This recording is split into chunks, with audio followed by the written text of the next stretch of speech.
Assalamualaikum warahmatullahi wabarakatuh. Baiklah, di sini kami dari grup G IKM 2A. Kami akan menjelaskan mengenai review artikel virus morfologi, habitat, dan patogenesis serta penyakit.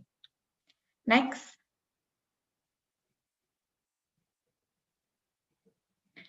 Dalam kelompok ini terdiri dari yang pertama Misal Yovita Cendana, yang kedua Siti Navia, yang ketiga Velinta Sevia Yulinar, yang keempat Anissa Aib Alfionita, yang kelima Putri Mutiara Haryadi, yang keenam Afina Wisesa, dan yang ketujuh Ragil Gilang Maulani. Baik, sebelumnya kami akan menjelaskan cara kami untuk mendapatkan artikel ini. Jadi kelompok kami telah melakukan pencarian artikel melalui dua website. Yang pertama adalah website Remotext Unair, yang kedua yaitu melalui Perpusnas Online.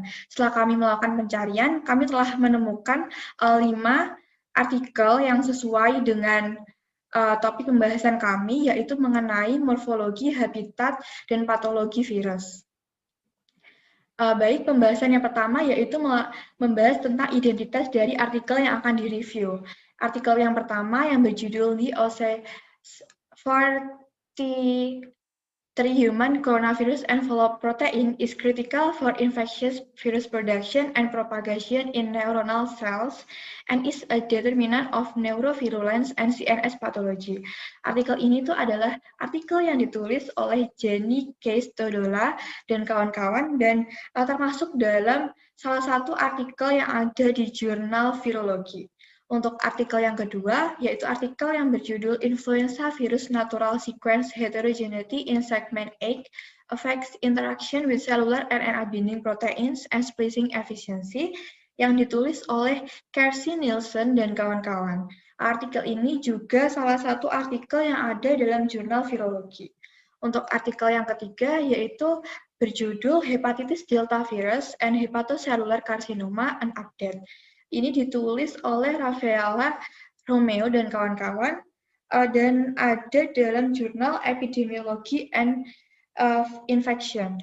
Untuk artikel yang keempat itu berjudul H7N9 Influenza Virus Surveillance in Guangzhou, China in 2017, ditulis oleh Baudi Li dan kawan-kawan dan terletak dalam jurnal Virus Research. Untuk artikel yang terakhir atau artikel yang kelima itu berjudul Ebola Virus Disease, an Emerging and Re-emerging Viral Threat. Ditulis oleh Manuel Roches dan kawan-kawan dan merupakan salah satu jurnal yang ada di jurnal autoimunitas. Selanjutnya yaitu abstrak.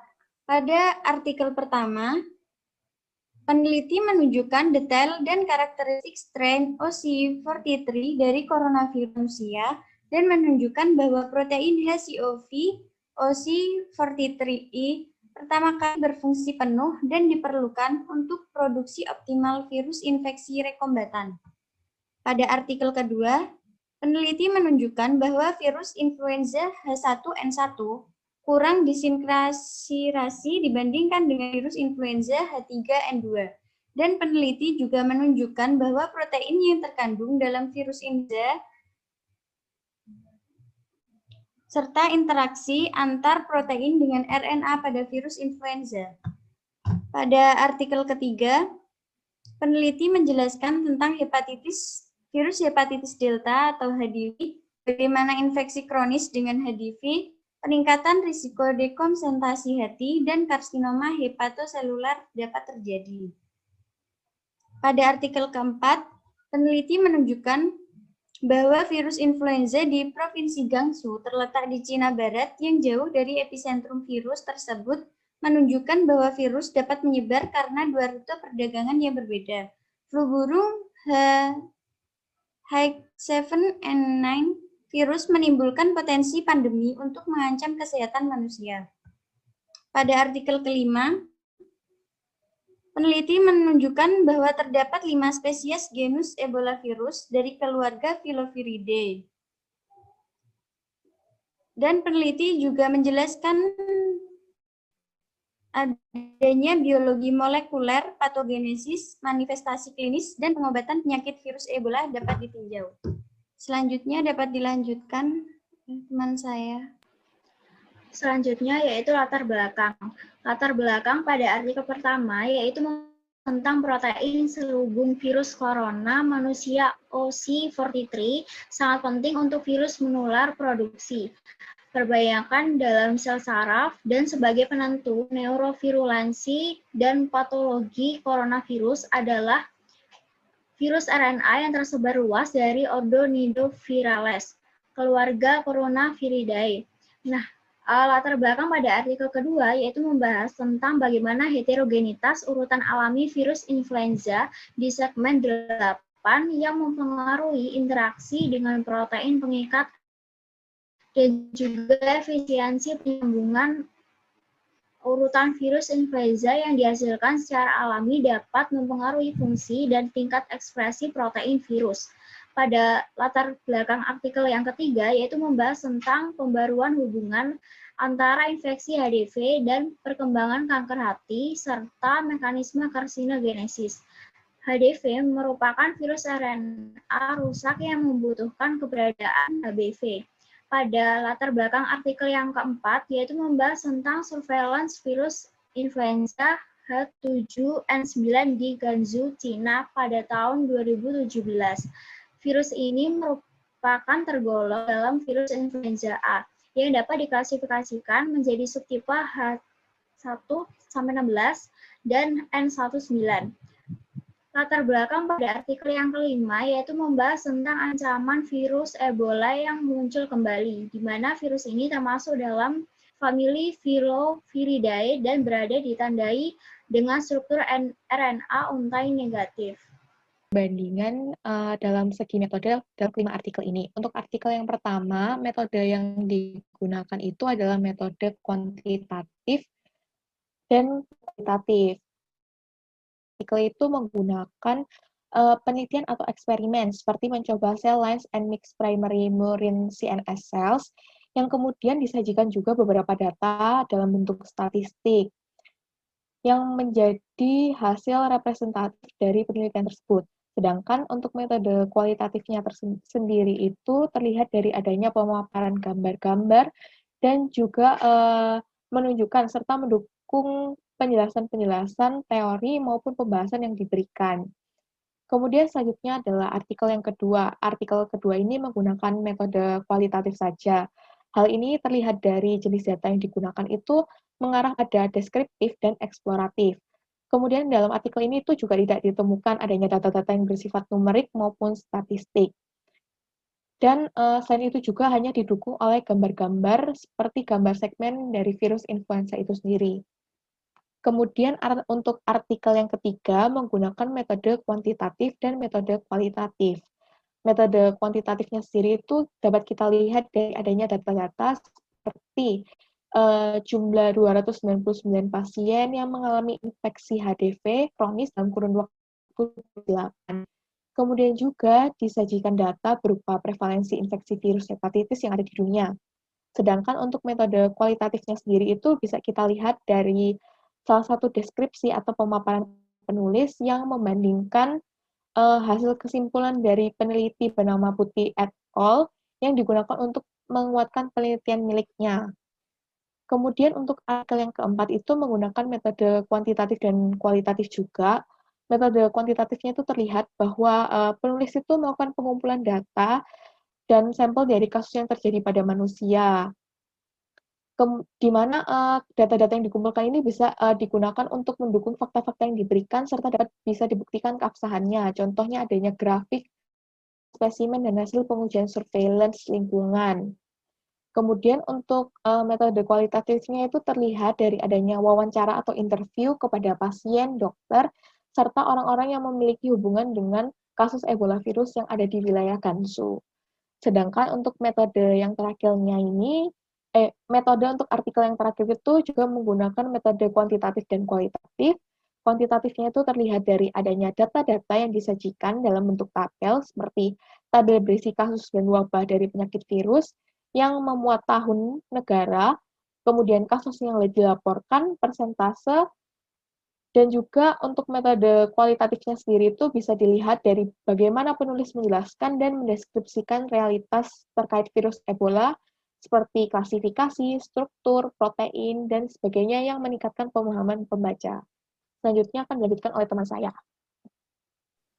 Selanjutnya adalah hasil dan pembahasan pada artikel yang pertama yang didapatkan dari Perpusnas online. Pada artikel ini yang sudah diterjemahkan menjadi protein amplop coronavirus pada manusia OC43 sangat penting untuk produksi dan perambatan virus menular dalam sel neuronal dan merupakan penentu neurovirulensi dan patologi CNS. Dalam artikel ini menjelaskan bahwa mengenai efek dari coronavirus manusia telah terdeteksi bersamaan dengan gejala neurologis yang parah dan akut, dan terbukti juga secara alami menginfeksi sistem saraf pusat atau yang disebut dengan CNS. Dengan target utama infeksi pada virus corona OC43 ini. Sedangkan protein coronavirus, protein E pada coronavirus adalah strain ke-74 sampai 109 dalam asam amino dengan panjang 84 asam amino untuk virus corona OC43, serta hanya terbagi dalam sejumlah kecil identitas urutan antara spesies coronavirus. Sel neuronal rentan terhadap infeksi coronavirus OC43 ini, yang kekurangan protein tetapi produksi virusnya keturunan sangat terhambat. Virus corona OC43 ini adalah neuroinvasif dan neurotropik dengan neuron menjadi target utama infeksi di saraf pusat atau CNS. Selain itu, penelitian ini menetapkan hubungan yang jelas antara domain fungsional diduga protein E dalam virus COVID-OC43 ini dan patogis SSP. Viroporin fungsional dan PBM virus dikaitkan dengan patogenesis virus untuk semakin banyak virus dan virusnya. Selanjutnya, artikel 2 bisa dilanjutkan teman saya. Pada artikel yang kedua, hasil dan pembahasannya yaitu mengidentifikasi titik panas untuk protein pengikat RNA pada virus influenza segmen 8 mRNA-S, yaitu mengetahui bahwa protein seluler yang berinteraksi dengan influenza memerlukan 28 biotinylated ssDNA oligos yang membentang seluruh urutan segmen 8. Kemudian titik panas untuk RNA mengikat protein mewakili elemen RNA regulasi pada virus influenza mRNA-S. Nah, untuk mengonfirmasi bahwa protein yang diidentifikasi menggunakan ssDNA oligos itu juga berinteraksi dengan ssRNA oligos, yaitu dengan melakukan dorongan paralel atau splicing.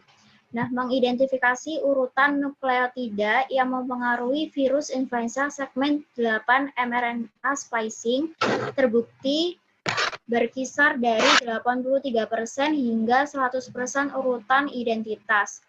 Variasi urutan kecil dapat berpotensi mengubah interaksi antara mRNA virus dan protein. Nah, infeksi influenza itu menyebabkan relokasi faktor-faktor splicing. Kontribusi NS1 ke patogenesis virus dapat dikaitkan dengan penghambatan bawaan respon imun selama infeksi virus influenza. Oleh karena itu, polimorfisme urutan dalam keluarga virus influenza dapat mempengaruhi efisiensi segmen virus 7 dan 8 mRNA-S.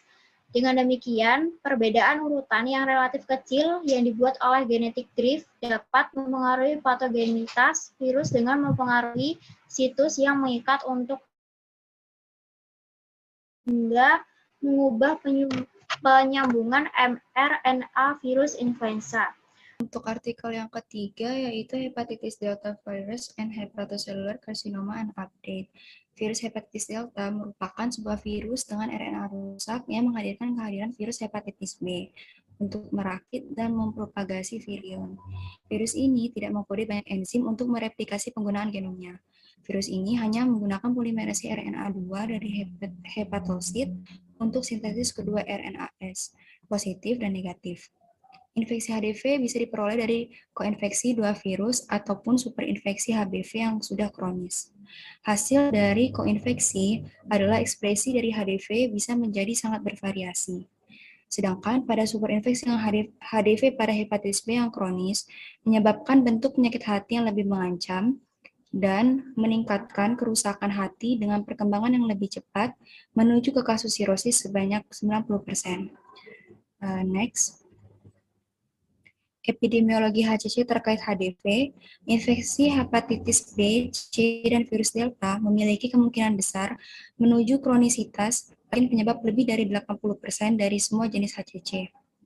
Pengobatan infeksi HDV. Resolusi yang lengkap untuk menyembuhkan infeksi HDV kronis adalah ketika izin HBsAg diperoleh. Kekukuhan dari korespondensi HBsAg ke infektivitas HDV yang kukuh, bahkan dengan konsentrasi virus yang rendah. Interferon adalah satu-satunya yang masih diketahui menjadi pengobatan untuk infeksi HDV kronis, walaupun hasil selama kurun setahun telah didemonstrasikan bahwa obat ini masih jauh dari kata optimal. Baik, selanjutnya untuk artikel yang keempat yang berjudul H7N9 Influenza Virus Surveillance in Gansu, China in 2017. Jadi hasil dari pembahasan artikel ini membahas bahwa pada bulan April di tahun 2017 itu ditemukan 5 kasus orang yang terinfeksi virus influenza H7N9, di mana 3 orang itu di kota Jiuquan, sedangkan 2 orangnya itu di kota Zhangye. Kemudian dalam hasil pembahasan itu dijelaskan masing-masing riwayat dan gejala yang dialami oleh kelima orang tersebut, di mana rata-rata mengalami demam, sakit kepala, nafas yang tidak teratur, batuk, dan saat dilakukan ronsen itu ditemukan adanya pneumonia. Nah, kelima orang tersebut itu rata-rata memiliki sebelumnya itu punya hubungan dengan unggas khususnya seperti ayam, seperti mereka ada yang memiliki peternakan maupun berjualan ayam. Pada tahun 2016 sampai 2017 itu virus ini itu telah menyebar luas di berbagai banyak wilayah di negara Cina. Hal ini disebabkan oleh virus yang mudah bermutasi secara adaptif. Selanjutnya, pada penelitian itu juga ditemukan bahwa virus H7N9 ini itu mempertahankan ikatan reseptor ganda yang bersifat HA yang dapat meningkatkan kemampuannya pada manusia. Nah, saat mutasi di NA itu tidak ditemukan, maka deteksi virus dan pengobatannya itu harus secepatnya dimulai biar cepat dihentikan. Walau virus ini dalam manusia itu dicirikan sebagai virus yang berpatogenitas rendah, tapi kita itu perlu waspada juga terhadap virus yang menuju unggas, karena bisa muncul dan menyebar dalam gelombang yang sama. Selanjutnya, artikel kelima akan dilanjutkan oleh teman saya. Baik, jadi di artikel ini itu akan yang pertama membahas tentang klasifikasi dari virus Ebola. Virus Ebola itu termasuk dalam famili Filoviridae, kelompok Mononegarevirales. Jadi genus Ebola virus itu terdiri dari 5 spesies, antara lain virus Ebola Sudan atau SUDV, Reston Ebola virus atau RESTV, Bundibugyo Ebola virus atau BDBV, Type Forest Ebola virus atau TAFV, dan virus Ebola atau EBOV yang sebelumnya dikenal sebagai Zaire Ebola virus. Yang kedua itu, artikel ini membahas tentang morfologi dari virus Ebola. Jadi virus Ebola ini ukurannya tuh bervariasi, mulai dari diameter 50 sampai 80 nanometer dan panjangnya itu antara 10.000 sampai 14.000 nanometer. Struktur virus Ebola itu berbentuk serabut yang vironnya itu bervariasi dari silinder ke cabang dan loop.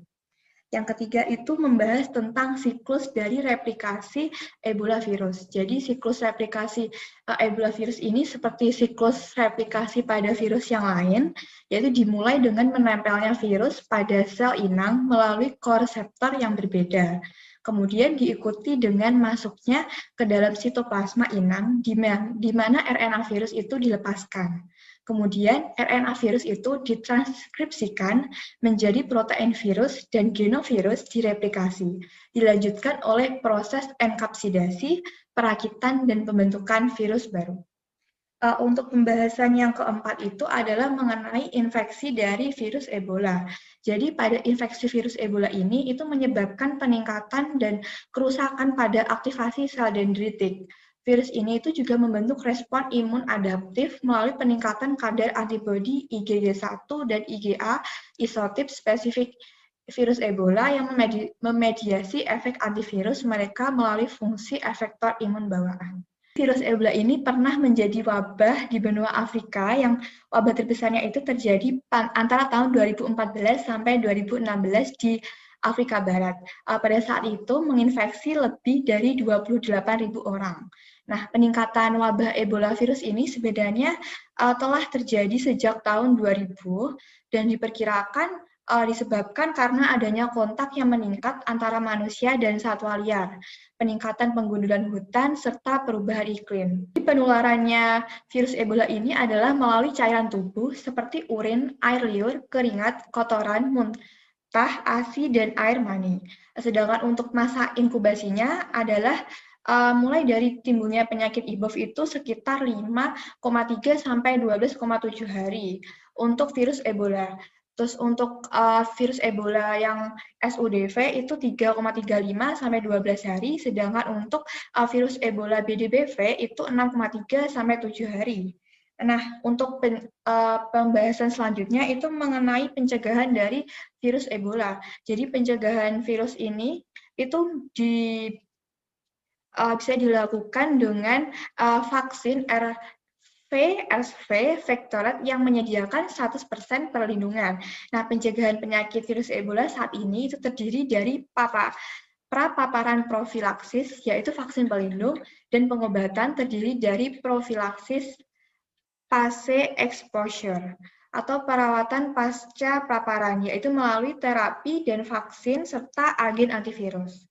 Kesimpulan untuk artikel pertama, the OC43 human coronavirus envelope protein is critical for infectious virus productions and propagations in neural cells and is the determinant of neurovirulence and CNS pathology. Adalah penelitian ini menunjukkan pentingnya protein E pada HACOV OC43 yang berfungsi penuh dalam produksi virus menular dan penyebaran yang efisien di sel.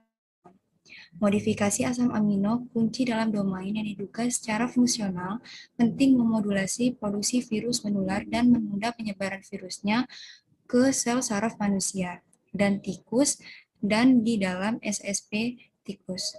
Hal ini ditunjukkan dengan adanya TMB sejati yang memiliki peran dalam jalur sekretori seperti yang terlihat pada virus corona lainnya. Selain itu, penelitian ini menetapkan hubungan yang jelas antara domain fungsional yang diduga protein E pada HACOV OC43 dan patogenesis SSP. Viroporin fungsional dan PBM virus dikaitkan dengan patogenesis virus untuk semakin banyak virus dan virusnya. Artikel kedua, virus influenza A menyebabkan epidemi musiman pada 5-10% populasi manusia terinfeksi. Antigenic drift manusia pada virus influenza A bertanggung jawab atas epidemi tahunan. Genom virus influenza A yang tersegmentasi bereplikasi di dalam nukleus sel yang terinfeksi. Next. Efisiensi penyambungan akan meningkat secara signifikan apabila hotspot yang teridentifikasi untuk protein RNA di segmen 8 H1N1 digantikan dengan urutan H3N2. Selain itu, U2AF65 dan HUR juga berkontribusi dalam pengontrolan sambungan mRNA virus influenza. Selanjutnya, artikel ketiga. Kesimpulannya adalah HDF tetap menjadi faktor risiko potensial untuk kerusakan hati yang serius, baik untuk pembawa kronis, HBF, infeksi HBF. Perawatan jangka panjang pada infeksi HDF kronis dengan IVN masih menawarkan kemungkinan pengendalian infeksi yang lebih baik, menurunkan risiko perkembangan sirosis dan kanker hati, sehingga upaya secara global dianggap mendesak untuk meningkatkan model yang sudah ada serta untuk mempelajari lebih lanjut tentang infeksi virus dan mekanisme tumorigenesis yang Artikel keempat yang berjudul H7N9 Influenza Virus Surveillance in Gansu, China in 2017 dapat disimpulkan bahwa virus H7N9 ini telah berkembang pada unggas sejak muncul pada tahun 2013 di negara Cina. Hal ini disebabkan oleh virus ini yang mampu bermutasi secara adaptif. Virus ini sangat kuat menginfeksi manusia. Dalam penelitian juga ditemukan bahwa virus ini mempertahankan ikatan reseptor ganda yang bersifat HA yang dapat meningkatkan kemampuan pada manusia. Saat mutasi DNA, tidak ditemukan deteksi virus dan juga pengobatannya, sehingga harus ditangani secara cepat. Meskipun virus ini dalam manusia, tapi dapat dikategorikan sebagai patogenitas yang rendah dan perlu diwaspadai. Kemudian, pada artikel yang kelima yang berjudul Ebola Virus Disease, an Emerging and Reemerging Viral Threat, dapat disimpulkan bahwa penyakit Ebola adalah kondisi yang mengancam jiwa dengan beban tinggi kematian global dan gejala yang sangat kronis. Kemiskinan, budaya, dan juga perilaku agama dikaitkan dengan peningkatan resiko pengembangan dari penyakit Ebola ini. Orang yang selamat menunjukkan imunitas kronis yang menyerupai kondisi autoimun dan autoinflamasi. Namun, analisa lebih lanjut diperlukan untuk mengklarifikasi mekanisme imunologi yang terkait dengan gambaran klinis penyakit ini. Pengandalian dan juga pencegahan penyakit Ebola harus fokus pada pengendalian dan juga penularan dari manusia ke manusia. Dapat disimpulkan dari kelima artikel di atas, yaitu mengenai virus, morfologi, habitat, dan patogenesis, serta penyakit yang disebabkan oleh virus yang berhubungan dengan kesehatan manusia adalah virus merupakan mikroorganisme yang memiliki kemampuan yang sangat kuat untuk menginfeksi manusia serta dapat mempertahankan ikatan reseptor ganda di dalam tubuh manusia. Namun, menurut hasil penelitian, terdapat sebuah modifikasi asam amino kunci di dalam domain yang secara fungsional dapat memodulasi produksi virus menular dan menunda penyebaran virus di dalam sel saraf manusia, yakni pada protein E. Kemudian, tindakan medis berupa perawatan jangka panjang pada suatu penyakit infeksi kronis dapat membantu untuk pengendalian infeksi yang lebih baik dan juga mampu untuk menurunkan resiko perkembangan ke tahap selanjutnya yang lebih serius. Contohnya adalah penyakit kanker. Dapat dilanjutkan oleh teman saya. Sebenarnya tidak sedikit dari populasi yang selamat dari beberapa virus yang sudah dijelaskan dalam 5 artikel. Misalnya virus H7N9 sebagai penyebab dari penyakit flu burung, virus Ebola sebagai penyebab penyakit Ebola, dan virus hepatitis delta sebagai penyebab penyakit hepatitis B. Namun, menunjukkan kondisi autoimun ataupun autoinflamasi. Maka dari itu, penting kiranya untuk melakukan proteksi yang spesifik untuk mencegah kembalinya paparan penyakit, misalnya dengan melakukan vaksinasi. Selain itu, juga perlu ditingkatkan model tindakan medis yang sudah ada sebagaimana yang sudah dipaparkan sebelumnya terkait korelasi antara infeksi virus dan mekanisme tumorigenesis. Selanjutnya bisa lanjut. Dan jika kita lihat dari metodenya, terdapat 4 artikel yang menggunakan metode kualitatif dan kuantitatif, sedangkan 1 artikel terakhir hanya menggunakan metode kualitatif, yang mana jenis dari artikel tersebut lebih mengarah pada deskriptif dan eksploratif, serta tidak ditemukannya jenis data numerik. Berbeda dengan 4 artikel lainnya yang menggunakan metode kualitatif dan kuantitatif, di mana pada artikel tersebut terdapat jenis data deskriptif, dan jenis data numerik. Metode kuantitatif yang dilakukan juga beragam. Ada yang melakukan penelitian, eksperimen, pengumpulan sampel, melakukan survei, dan pengumpulan data pasien rumah sakit. Sedangkan metode kualitatif didapatkan dari wawancara, adanya pemaparan, dan penjelasan-penjelasan teori ataupun pembahasan yang diberikan, dan juga membandingkan bandingan hasil dan menyimpulkan dari penelitian yang digunakan untuk menguatkan teorinya, sehingga penulis menggunakan studi kepustakaan sebagai salah satu metode kualitatifnya. Mungkin sekian dari kelompok kami. Terima kasih. Wassalamualaikum warahmatullahi wabarakatuh.